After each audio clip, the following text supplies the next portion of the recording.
اس مہنگی اور شاندار شادی میں کیا کیا ہونے والا ہے؟ بختیور بھٹو زرداری کی شادی کی تاریخ سامنے آ گئی ہے۔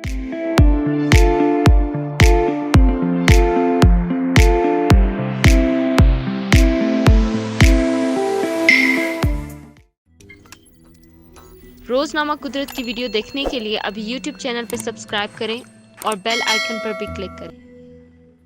پاکستان کے سابق صدر آصف علی زرداری کی بیٹی بختیور بھٹو زرداری کی شادی کی تاریخ سامنے آ گئی ہے۔ شادی کی تاریخ کا باضابطہ اعلان بلاول ہاؤس کی جانب سے نہیں کیا گیا، تاہم پیپلز پارٹی کے رہنماؤں کی طرف سے یہ اطلاعات سامنے آئی ہیں کہ شہید بے نظیر بھٹو کی بیٹی بختیور کی شادی کی تقریبات کا آغاز 27 جنوری سے ہوگا۔ بختیور بھٹو اور محمود چودھری کا نکاح 29 جنوری اور ولیمہ 30 جنوری کو ہوگا۔ بھٹو خاندان کے سیاسی اختلافات بختیور بھٹو کی شادی پر بھی حل نہیں ہو سکے ہیں اور ذوالفقار علی بھٹو کی بہو غنوہ بھٹو اور اہل خانہ کو شادی کا دعوت نامہ نہیں ملا ہے۔ گزشتہ روز شادی کے انتظامات کے حوالے سے بختیور بھٹو کے منگیتر محمود چودھری فلائٹ کے 600 سے کراچی پہنچے ہیں۔ خیال رہے کہ گزشتہ برس 27 نومبر کو بختیور بھٹو اور محمود چودھری کی منگنی کراچی میں بلاول ہاؤس کے احاطے میں ہوئی تھی، جس میں کم لوگوں کو تقریب میں مدعو کیا گیا تھا۔ شادی کی تقریب میں کن مہمان خصوصی کو مدعو کیا گیا، اس حوالے سے فی الحال کچھ نہیں کہا جا سکتا۔